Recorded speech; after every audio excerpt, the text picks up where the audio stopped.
Okay, looks like it won't let me read from the message, so I'm just gonna have to say everything. But it's okay because I'm just going off my memory, but I might have to go back and forth. Anyways, this is the whole drug history. From 2006 to 2012, I was very naive and honestly innocent about drug use. I hadn't experienced drug addiction. I hadn't really seen it for myself. I would go to raves and parties and I would do ecstasy and Molly or mushrooms. These things, as everyone but mom and dad knows, are not addictive. These are the kinds of things that you do in the spur of the moment, or you plan a cute date going walking in the woods or going to a concert. These aren't things that destroy your life. They're non-habit forming. Um, these are party drugs. It's along the same lines as marijuana. Anthony knows this, Justina knows this, Daphne knows this, everyone knows this. So from 2006 to 2012, that's what it was. It was about, I want to say on average once a month, because sometimes 3 months would go by and I wouldn't think about it or do it, and sometimes I'd do it 3 weekends in a row. But the bottom line being that there was no darkness with it. It was just fun, as many of you know. But what it did do is it made me not trust authority even more. And as many of you know, I have a lot of reason not to trust authority. Because the authority made it out as if you try ecstasy, it takes an ice cream scoop out of your brain, or if you smoke weed, it'll fuck up your life. And we all know that that isn't true. That's bullshit. So, it really gave me no reason to believe them about anything else. So, yeah, from around 2006 to right until Rachel, it was it was innocent, it was fun, it was partying with ecstasy and Molly and mushrooms. Then I fell in love with a girl named Rachel Oatridge, and I had heard that she had meth and heroin issues before, but I was very naive about drug addiction. I was very naive about the power that it had and the way that it would change people and how it's utterly demonic, especially meth would be. And I did fall in love with her. She's a very beautiful girl. But she got back into heroin and she's shooting it around 9 months into our relationship. But I was so naive that I thought that love would conquer drug addiction. And I had it in my head, this is magical 21 year old thinking that I could rescue her. And we moved into the Spanish Hills house right as the drug addiction for her was at its worst, and right when I got my SSI back pay. And slowly but surely, she turned that house into a trap house. And not the kind of fun house that me and Christian would have. Anthony was there, he saw a lot of it. There was a lot of violence there, there was a lot of gangbangers there. And long story short, she became a prostitute in my living room. And I didn't know how to handle it. And I was just given meth. And for about 9 months there, 9 months going on, no, 6 months, around 6 months there, I smoked meth while this girl that I loved, maybe 18, 19 years old, prostituted herself in my living room for homeless people. And as you guys know, I left home when I was 12, 13, 14. I didn't know how to set boundaries. I didn't understand the idea of something being my territory. That and the meth made it so I was in a different world, but it hurt. It hurt a lot. And then I finally worked up the courage to kick everyone out, all the gangbangers, everyone. And this was after 6 months of violence, hearing and seeing this girl that I loved fuck homeless people for money. And I felt I was trapped. But I finally kicked them all out. But right before Anthony moved in to Spanish Hills, there was a plot to rob and kill me because they thought I still had the SSI back pay. Of course I didn't. It was all spent by then. But and they used her, Rachel, as bait, and she went in on it. And I know this because a very traumatic experience happened. I won't go into it now because it's too long, but I found out through the police. And I found out through the police with a gun at my head and dogs barking in my face.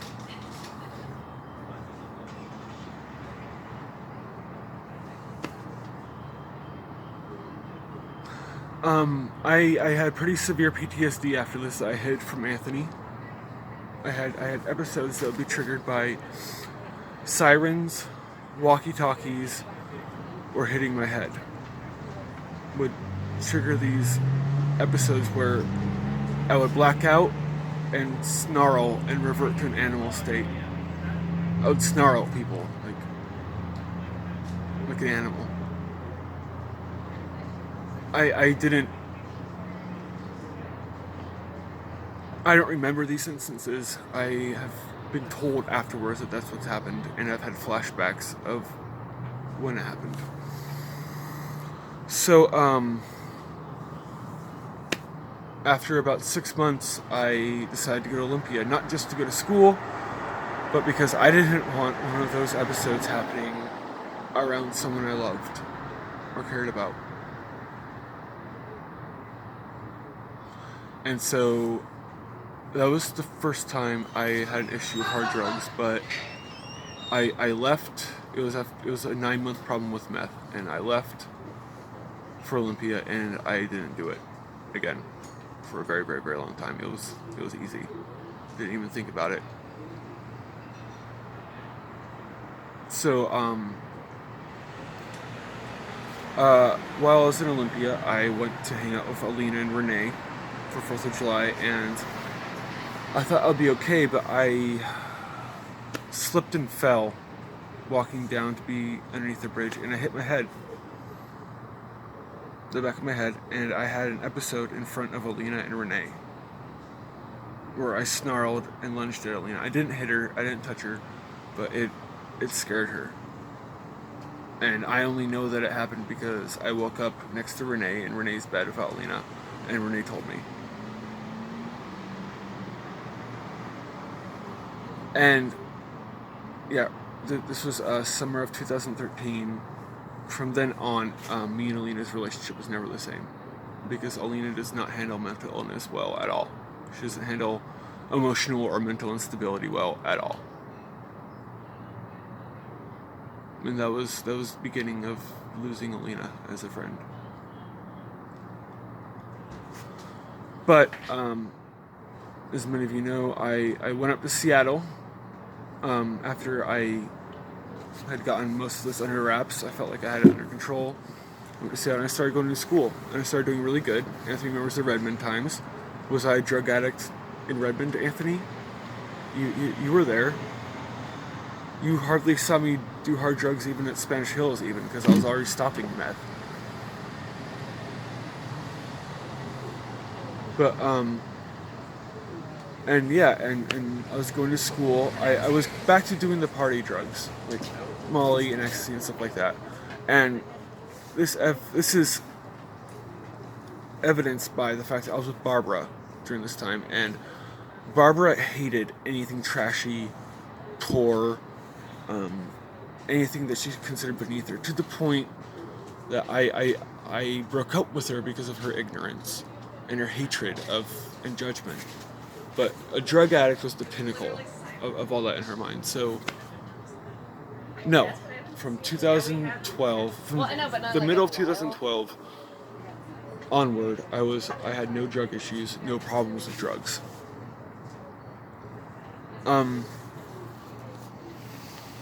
But then, right before I met Carol, This is post Barbara.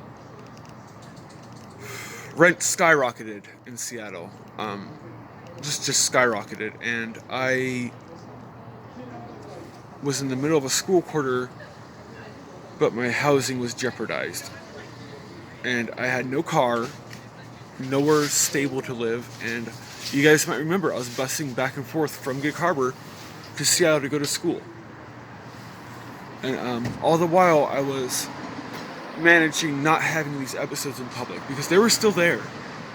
I had them under wraps, but they were still there. If there were a couple of times where I would hear sirens, and I would come to about an hour or so later in the middle of the street, not knowing where I was,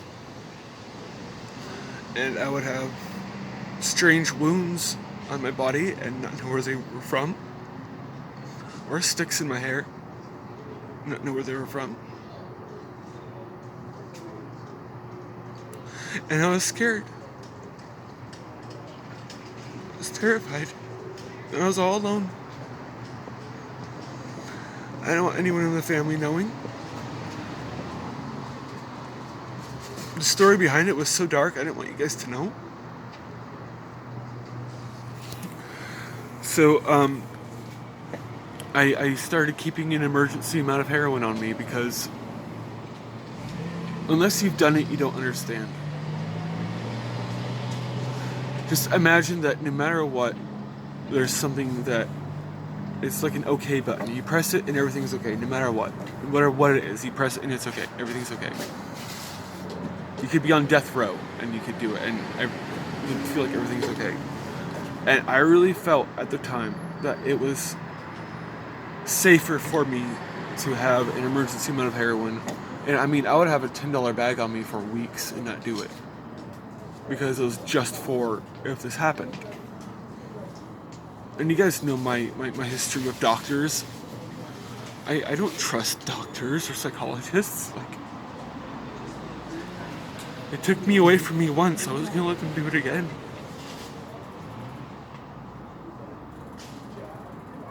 You know?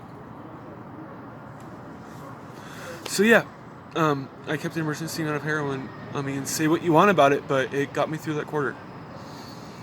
And I was so anxiety ridden that I would be convinced I was already addicted and convinced that I was having withdrawal symptoms, but I actually wasn't. I was just anxious.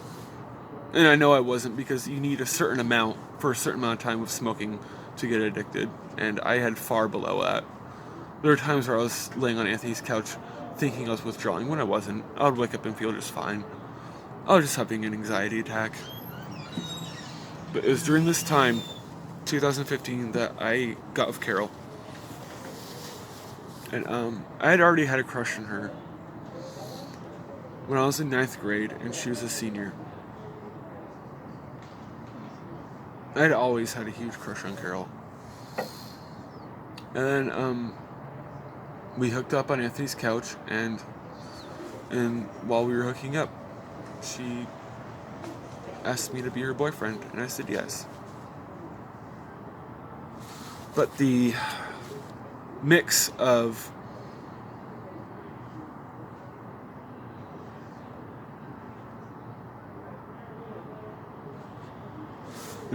planning on going to Bellingham, one, because I wanted to go to school somewhere where rent wasn't too bad, and my complex I had developed being able to openly express love to someone because of what Rachel had done to me kept me from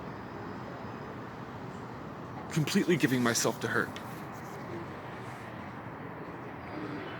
And so I was with her, but for a very long time, I downplayed how much I loved her.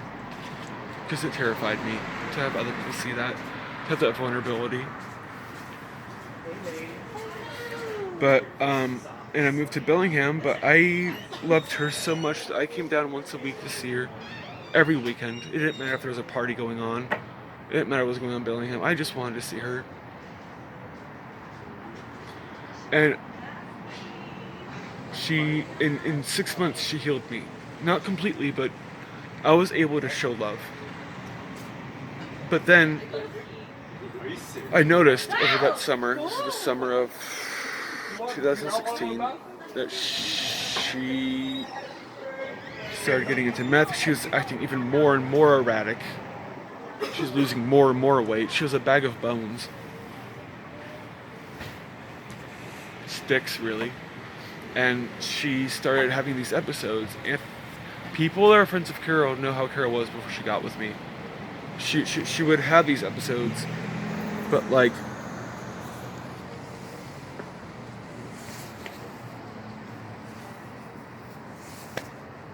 they were way worse with the meth, to the point where she would randomly try to kill herself and scream about trying to kill herself, and made several very serious attempts. And this brought back traumatic memories of Rachel, like every single weekend, and it put me through 3 months of hell where I begged her not to be on meth. I begged her to quit. I begged her to quit. Until finally the knife incident happened, where she ran into her parents' house, screaming about killing herself, and only she had locked the door. And I saw through the window that she had grabbed a knife and she was cutting at herself. And I banged on the window, and it accidentally broke. And this knocked her out of it for a bit, so she opened the door, and she let me in. But she was holding the knife out at me, and she was bleeding, and I told her to put the knife down. And I walked forward, and she slashed at me, and it was an instant reaction. I punched her in the face, and she dropped the knife and fell, but I caught her before she even hit the ground. And then I left, and then I broke up with her for a week.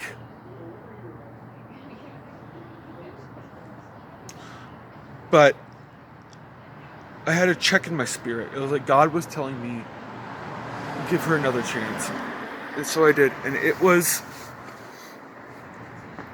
the best decision I've ever made, giving Carol another chance. Because she stopped everything right away. She stopped it right away for me. And that healed everything. But on there's people, that healed everything. All the trauma that happened beforehand, it was completely healed. Hold on.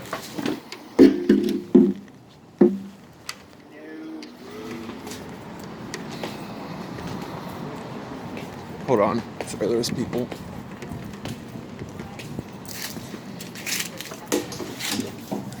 Because for the first time, someone stopped drugs for me. And someone made that kind of improvement for me. And she told me it was for me. And I knew it was for me. And from that point on, I knew that I wanted to be with her for the rest of my life. It was still hard for me to show love in front of a third party, but I knew without a doubt that she was the person I wanted to be with for the rest of my life.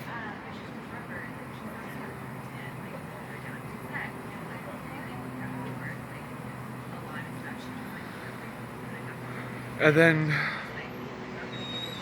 I was already back in Seattle.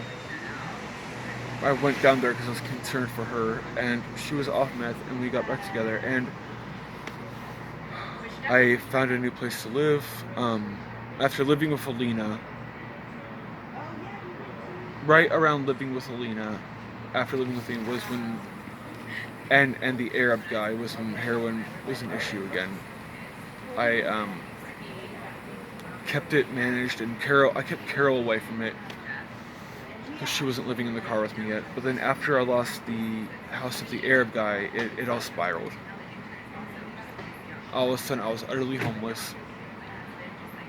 I had no way to make it to school, nowhere to live. And Carol elected, on her own accord, even though she wasn't addicted to drugs yet, even though she had a place to live, she elected to live in the car with me so I could make it to school.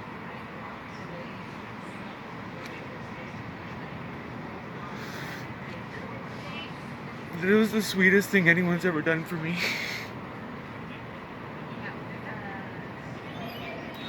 But the strain of taking care of someone with the needs like Carol does, even down to her needing someone to help her get enough food or sleep, and going to school full time, and only working poster giants, which I worked with Carol. We went out and we worked together, poster giants.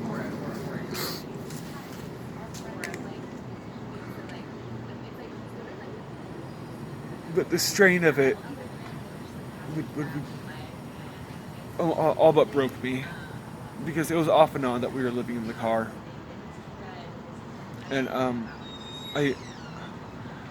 I just had so much gratitude for Carol living in the car with me so I could make it to school. I had so much love for her, and I loved her devotion so much that I just wanted to make her happy any way I could, any quick fix I could. And she has depression issues, and as much as me myself helped her issues, it was a lot easier to get high with her, to do heroin with her. And so I would say that from 2013 until mid 2016 I was sober, and then Carol, no, to the end, from the middle of 2012 to the middle of 2016 I was sober, and then ended up addicted to heroin with Carol around that time. And then I knew what would happen if we quit, and if we didn't quit the right way, if we didn't quit carefully. I knew that this would happen with Carol. And so I was very, very wary of how I quit and when I quit. But it wasn't something that I could explain to you guys, because unless you've used, you don't understand. And unless you have that kind of mental illness, you don't understand. So I was very careful about how and when we would quit. So we'd have 2 or 3 weeks on and off. I would say about once every 2 months we had 2 or 3 weeks worth of sobriety. I think that's about right. And every single time we wanted it to be the real time. I never lied to you guys when I said I was sober and clean. It was true. During that time I was. And we planned for it to be permanent. But more and more things would happen. I would have to move, or we would lose a car, and I was already juggling so much and trying to make it to school, and taking care of someone with, in a lot of ways, has the emotional and mental maturity of a 14-year-old.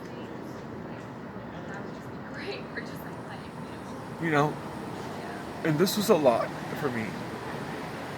But I loved her, and she loved me.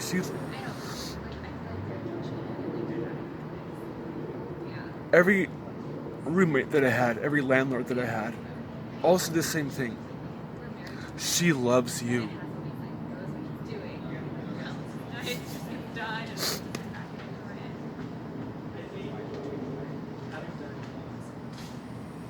And I knew it, but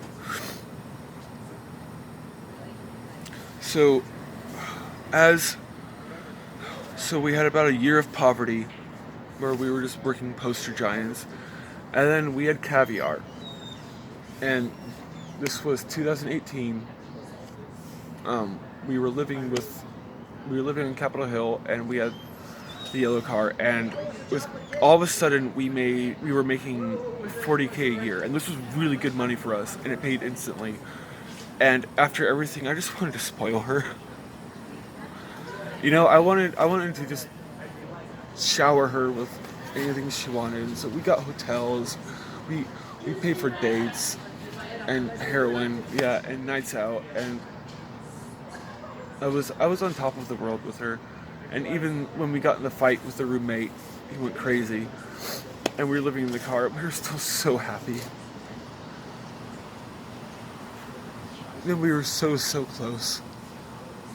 And I experienced nurturing and fostering a spirit that went from being withdrawn and erratic and borderline incompetent, and just living at her parents' and working at a gas station under the table. Anthony, you know how Carol was before professionally with me, and I started to go from that to someone who stood tall and proud and walked with confidence and was put together, and she would sing songs, and believe it or not, she gave me the courage to sing. I would sing with her in the car, and even in front of friends, and she played with stuffed animals and come up with elaborate backstories, and she drew, and she'd share her drawings with people, and as much as she healed me and helped me move forward, I brought out a light and a confidence and a spirit in her that no one had ever seen in her before. And it was the most beautiful experience of my life. And even if me and Carol never get back together, and she never remembers me, being able to experience nurturing and fostering that kind of spirit in someone,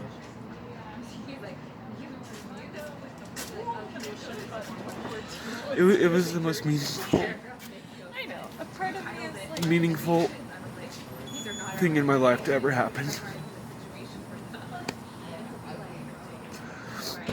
But then, the closer and closer I got to my degree, the more and more things fell apart. We broke some rule about pulling out too much cash back, and so we lost the software that we get paid through, which automatically meant that I lost my Caviar account, so we had to switch to Carol's, and I was going to school full time, so we could work, but we were only getting paid once a week, and that wasn't enough to keep up with gas to drive around. And also, we had a heroin addiction at this point that was raging because we had had all that money.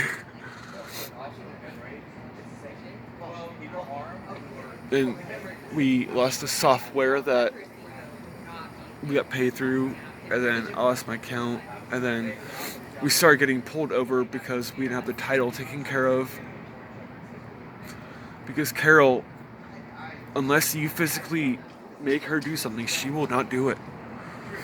And I got her to do things, but this was one thing because it required multiple steps, multiple pieces of paper that with school and everything, it just didn't get done. And so it got to the point where we couldn't even work because the police were threatening to take our car away if they saw us drive around. So we kept our car in a 4-block radius while I was going to school and not working at all.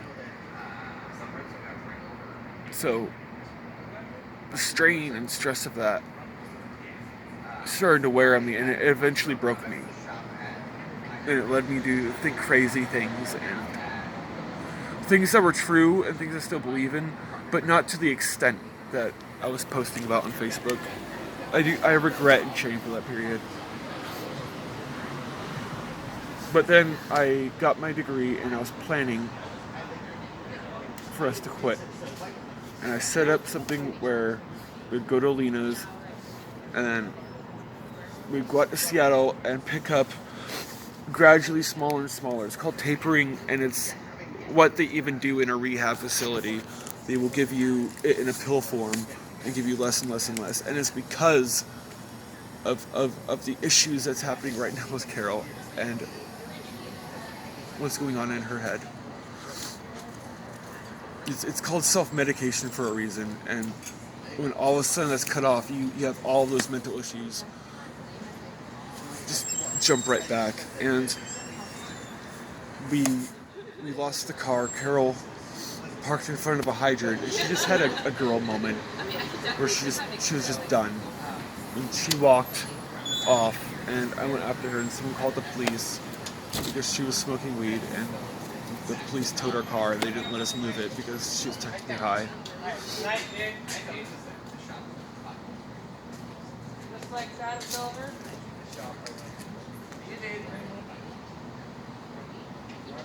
And we lost the car, so we had to go to Alina's a week early, but all of a sudden we had no resources. We had no car, and we had to stop everything cold turkey. And I was able to keep us going and try and taper us down for like 2 weeks, and then I got a hold of Suboxone. It's a medication that helps you quit, but you need at least 3 12-milligram pills a person. And I had 2 among 2 people. And even though I was the one living closer to Seattle, where I could pick up right along the bus line, I split it with Carol because I didn't want her. Carol's parents' house has a weird effect on her. And she doesn't know this. She had me promise. We talked about it beforehand, where I told her, you know what's gonna happen if you quit, your parents' house. Like, what should I do if you go crazy and disappear and break up with me? And I said, just move on with my life as best I. And I was going to say, move on with my life as best I could while I wait for you. But all she heard was, move on with my life as best I could. And she cut in and she said, in this quiet, like, wavering voice, you'll wait for me, right? Promise me you'll wait for me. And I promised her I'd wait for you, because it's true. I'm still waiting for her. I always love her. I always wait for her. I know when she's crazy. This was 2 weeks before we moved out, and so, no, a couple weeks before we moved out, and so, but it was something we had talked about. This was a plan. If this ever happened, I would wait for her. And so, but horribly, Carol started spending half her time with her parents and half the time with me and Alina's, and I was watching her mentally deteriorate because of the memories of trauma that happened in her parents' house, and all of a sudden cut off from heroin. And I was watching her mentally deteriorate as she came over right before my eyes, and it became a race to get us moved out. And so I moved us out finally, and it was someone with basically a mansion who had a car we could use, and I got Carol moved in. And the first night there, we had a really romantic night.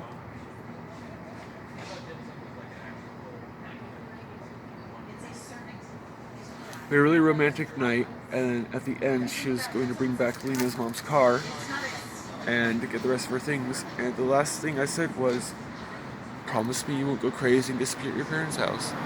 And she said it back to me. She told me she loved me. She said, I promise I won't go crazy and disappear at my parents' house. And that was the last I saw her.